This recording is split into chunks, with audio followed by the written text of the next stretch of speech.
बांदा से है, जहां पीड़ित परिवार का आरोप है कि रात 8:30 बजे अवैध शराब बनाने की बात कहकर तलाशी लेने के नाम पर स्थानीय थाने के 3 पुलिसकर्मी घर में घुस गए। इसके साथ ही पीड़ित परिजनों ने आरोप लगाया है कि पुलिसकर्मियों ने घर में मौजूद महिलाओं के साथ अभद्रता की और सोने चांदी के जेवर सहित 7,000 रुपये नगद लेकर फरार हो गए। वहीं पीड़ित द्वारा मुख्यमंत्री पोर्टल पर शिकायत करने से नाराज पुलिसकर्मियों ने घर पहुंचकर फिर से पीड़ित परिजनों के साथ गाली गलौज किया। पूरा मामला तिंदवारी थाना अंतर्गत बुजुर्ग गांव का बताया जा रहा है। अंदर खाते थे बाबा हमारे काटते थे कौड़ा खावा के बाद में गए हम अंदर खाते थे, हमें मालूम नहीं थे कि बाहर कौन है। बस हम खाते हुए थे, टूटे मानो तीनों लोग घुस गए अंदर, हम खाते रहे। हम कौन लोग आए थे? पुलिस वाले। अच्छा, क्या नाम है उनका, पुलिस वाले कर्मियों का? किस थाने के थे? ये तिंदवारी। अच्छा, क्या कुछ आखिर क्या मामला था, क्यों आए थे आपके घर पुलिस? दारू के छापा डालने के बारे में घुसे थे। अच्छा, क्या कह रहे थे वो लोग? गाड़ी देते थे, इधर उधर सामान जब रखा था तो देखते थे, ढूंढते थे, नहीं पाए।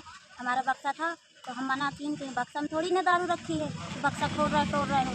तो गाली वाली देते थे। फिर इसके बाद में हम गए, हमको बोल दे तुम चुपचाप बैठो, हम बैठ गए। इसके बाद में जो सामान था बक्सा हमारा खुला पड़ा था, जब फिर हम उनको बुला के लाए तो इसमें कुछ सामान नहीं था। दारू पकड़ने के लिए 3 पुलिस वाले पहुंचे 8:30 बजे रात। मेरे दरवाजे में मैं आग जलाए बैठा था। कब की घटना है? ये 24 तारीख की। 24 तारीख। फिर क्या हुआ? इसके बाद जो है तो वो पूछा कि डब्लू तुम्हारा नाम? हाँ जी सर। कहा तुम दारू बनाते हो? हाँ नहीं दारू बनाते। कहा नहीं दारू बनाते हो?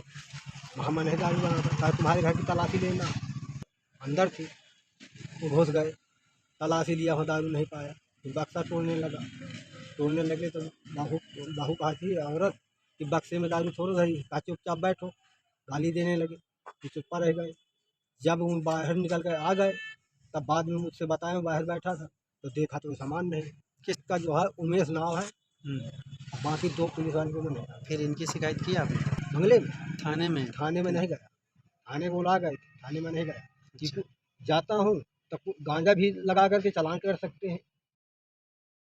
खबर बांदा से है, जहां कोल्ड ड्रिंक की बोतलों में मांस के टुकड़े मिले। बता दें कि कोल्ड ड्रिंक पीते ही युवक को उल्टियां होने लगी और वह बेहोश हो गया। कोर्ट के आदेश पर कोल्ड ड्रिंक कंपनी के मुख्य कार्यालय के खिलाफ रिपोर्ट दर्ज कराई गई है। वहीं युवक का कहना है कि इलाज में खर्च के साथ उनको मानसिक रूप से परेशानी उठानी पड़ी। 6/2022 को हम लोग काले कुआं 5 लोग दोस्त लोग पान खाने गए थे। तो गर्मी का माहौल था, तो ऐसा हुआ कि सारे मित्र लोग कहने लगे कोल्ड ड्रिंक पियेंगे। तो फिर कोल्ड ड्रिंक में उनके पास केवल दुकानदार के पास लिम्का ही थी, तो 5 बोतल थी। तो 5 दोस्त थे हम लोग, तो 5 बोतल ली हम लोग लिम्का की। तो 2 लिम्का की बोतल खोल के दी गई। उसके बाद कस्टमर आ गए तो बिजी हो गया। तो जब तक हमारे दोस्त मित्र मनीष कश्यप ने बोतल मुँह में लगाई और 2 कुल्ला पिया, तो अजीब सी हीट टाइप की आने लगी। तो हीट टाइप की आई तो अंधेरा था, शाम का वक्त था, करीब 7 या 8 के बीच लगभग समय हो रहा था। तो इसके बाद मनीष कश्यप को अजीब सी हिचकिचाहट आई। तो जब हम लोगों ने गिलास में निकाल के डिस्पोजल के देखा तो अजीब से मांस के टुकड़े टहल रहे थे। उस संपर्क किया और उनको बताई, शिकायती पत्र एक ठो ईमेल के माध्यम से भेजा, सारी फ़ोटोग्राफ भेजी, लेकिन वो डिनाई करते रहे। और हमने इसकी शिकायत फिर माननीय न्यायालय में भी करी और एसपी साहब के यहाँ भी पैसा पत्र दिया और सीओ साहब के यहाँ भी पैसा पत्र भेजा गया। अब इनकी 25/12/2022 को इनके खिलाफ मुकदमा पंजीकृत कराया गया।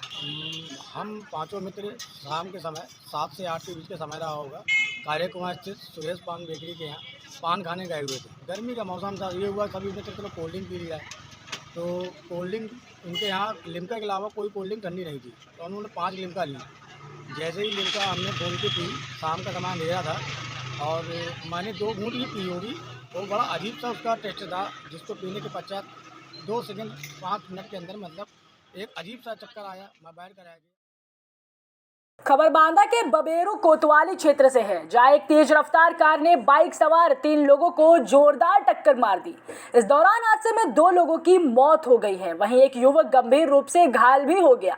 सूचना पर पहुंची पुलिस ने घायल को एम्बुलेंस की मदद से अस्पताल में भर्ती करा दिया है, जबकि शवों को कब्जे में लेकर पोस्टमार्टम के लिए भेज दिया गया है।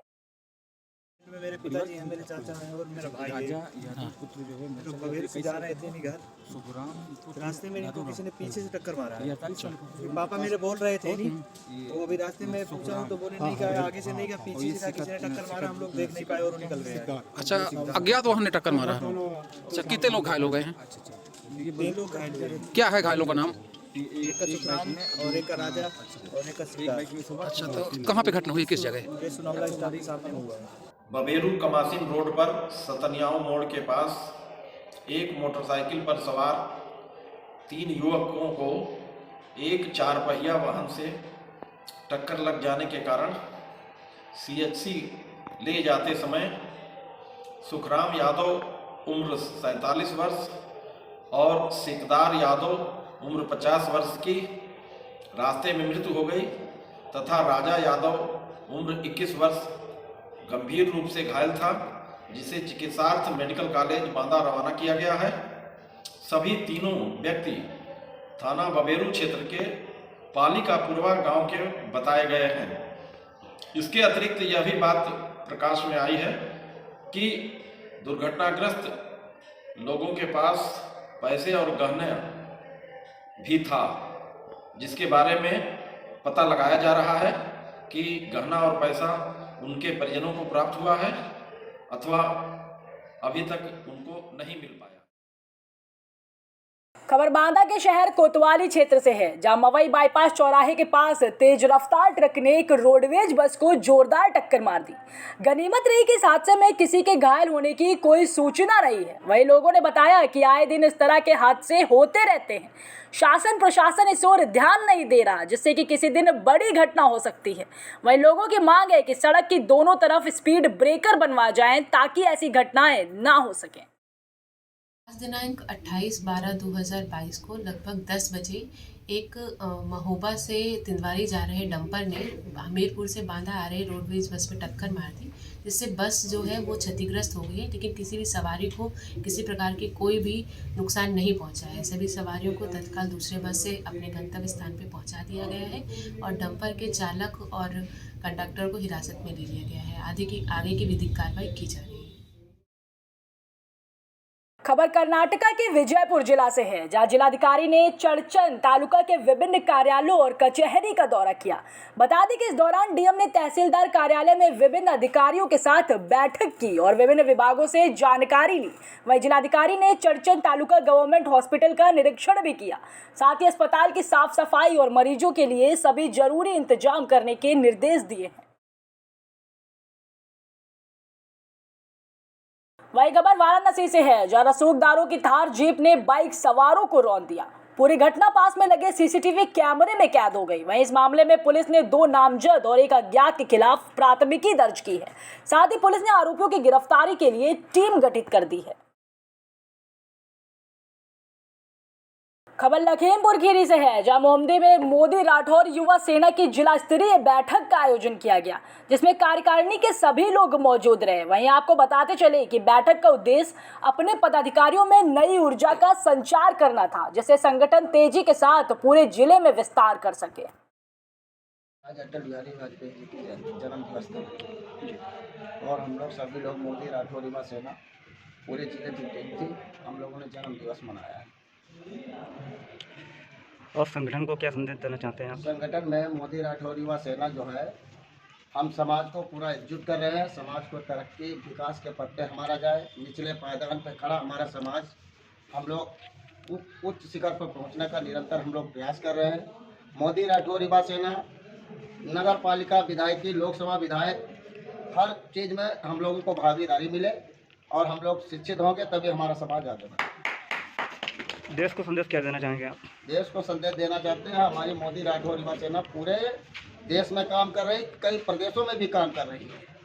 हमारी 27 जिलों में तो इधर चल रहा है। कम से कम हमारा मोदी राठौर युवा सेना कार्यक्रम जो है, हर जगह हमारा संगठन काम कर रहा है। मोदी राठौर युवा सेना राठौर समाज सेवा जो है, तेली समाज के हमारे देश के यशस्वी प्रधानमंत्री माननीय श्री नरेंद्र मोदी जी के नेतृत्व में आज तेली समाज जो है एक मंच पर आकर मोदी जी के हाथ मजबूत करने पर तुला हुआ है। हमारे समाज उत्थान की भागीदारी है। हम लोग आशा और उम्मीद करता हूं कि हमारे भी समाज को टिकट मिले। वही खबर लखीमपुर खीरी से है, जहां एक गांव की घटित घटना का मुकदमा उचौलिया थाना पुलिस ने दर्ज नहीं किया, जबकि 22 दिन बीत जाने के बाद भी पिता पुत्री को न्याय नहीं मिला। बता दें कि पीड़ित पिता ने उच्चाधिकारियों से न्याय की गुहार लगाई थी। वहीं पीड़ित पिता ने बताया है कि घटना की शिकायत करने पर थानाध्यक्ष ने उसे थाने से भगा दिया। वहीं न्याय न मिलने पर पीड़ित ने क्षेत्राधिकारी मोहम्मदी को प्रार्थना पत्र सौंपकर न्याय की गुहार लगाई है। संदीप ने 11 बजे रात में मुझे कुंडी खटका के जगाया, फिर मैं गई 6 दिसंबर को 11 बजे रात में ले गया पंचायत घर के, गंदा काम किया। मैं चौलिया थाने गई, वहाँ भी कोई कार्रवाई नहीं की। अब क्या चाहती हो? अब मैं चाहती हूँ न्याय, गंदा काम किया मेरे साथ। क्या आपने कोई उच्च अधिकारियों से शिकायत की है कि नहीं? की है, मैंने सीओ साहब को कंप्लेंट दी है। फला से के संदीप सिंह ले गया लड़की को, और हमारे चौराहे के दक्षिण साइड में एक पंचायत घर बना है। पंचायत घर में जब हम और मेरी घरवाली दोनों आदमी जगे, तब देखा चारपाई खाली थी। चारपाई खाली होने के बाद हमने बाल्टी ली, तो उधर पंचायत घर तरफ गए, तो हमने बाल्टी लगाई। बाल्टी लगाते हुए हमें कूकू की आवाज़ मालूम हुई। मालूम होने के बाद जब तक मैं दौड़ा और पकड़ा उसे, पकड़ने के सिंह मेरी लड़की के साथ गंदा काम कर रहा था, तो फिर हमने दौड़ के पकड़ने की कोशिश की, मगर पकड़ लिया तो वो भागने लगा। भाग के बोला तमंचा मार, गोली मार देंगे, तो फायर मारने की उसने धमकी दी। वो तो भाग गया। फिर हम लोग चले आए। फिर सुबह को चौकी पे गया, चौकी पे एप्लीकेशन दिया मैंने। एप्लीकेशन दे के फिर दरोगा और साहब ने सबने कहा कि अब तेरा कोई काम यहाँ नहीं, कोई कार्रवाई नहीं। आता है कि मेरा न्याय होना चाहिए, और क्या है। आपने उच्च अधिकारी को कोई प्रार्थना पत्र दिया है? हाँ जी, दिया है। किनको दिया है? यहाँ चौकी पर एक दिया है, एक तो मामदी दिया है। मामदी किसके यहाँ प्रार्थना पत्र दिए हैं?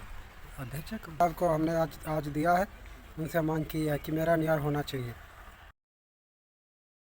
खबर पीलीभीत के पूरनपुर से है, जहां मंगलम बैंकेट हॉल में सरकार द्वारा जीएसटी कैंप का आयोजन किया गया।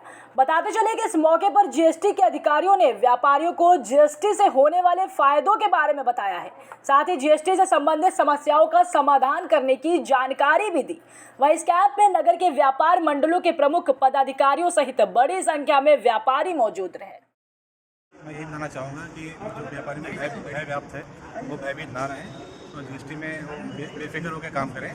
बस ये है कि जीएसटी में जिस तरह से बिल काटने हैं या जिस तरह से बिक्री दिखानी है वो थोड़ा सा प्रॉपर मेंटेन करके चले, उन्हें भयभीत होने की जरूरत नहीं। ये जीएसटी जागरूकता अभियान है। इसमें जो व्यापारियों के अंदर जो भय व्याप्त हो गया था, क्योंकि हमारे पूरे प्रदेश में अभियान चलाया गया। जीएसटी मतलब लोगों की चेकिंग केवल उन लोगों की थी जो लोग समय से टैक्स नहीं भरते थे, या जिन लोगों के क्वार्टरली या मंथली नक्शे नहीं जाते थे, या बहुत ज़्यादा आईटीसी जिन्होंने ले रखी थी, ट्रांजैक्शन कुछ दिखाया था और वास्तव में व्यापारी की स्थिति कुछ और थी। ये हमारे विभाग द्वारा राज्य कर विभाग पीलीभीत की तरफ से पंजीयन जागरूकता अभियान का कैंप रखा गया था। इसमें व्यापारियों को पंजीयन से होने वाले लाभ, रिटर्न फाइलिंग और उनकी जो व्यक्तिगत समस्याएं व्यापार से रिलेटेड उसको सॉर्ट आउट हम लोग करेंगे।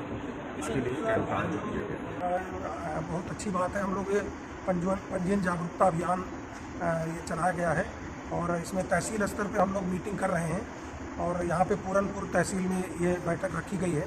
हम सभी व्यापारी भाइयों से ये कहना चाहेंगे, सभी लोग भयमुक्त होकर के बिजनेस करें, और अगर पंजीयन की सीमा में वो आते हैं तो पंजीयन जरूर लें। खबर कौशाम्बी से है, जहां प्रधानमंत्री और मुख्यमंत्री की महत्वाकांक्षी स्वरोजगार ऋण योजना के तहत जिले के अलग अलग गांवों के दर्जनों लाभार्थियों को डमी चेक वितरण किया गया। वहीं बता दें कि भारत सरकार एवं राज्य सरकार की स्वरोजगार ऋण योजना की डमी चेक पाकर लाभार्थियों के चेहरे खिल उठे।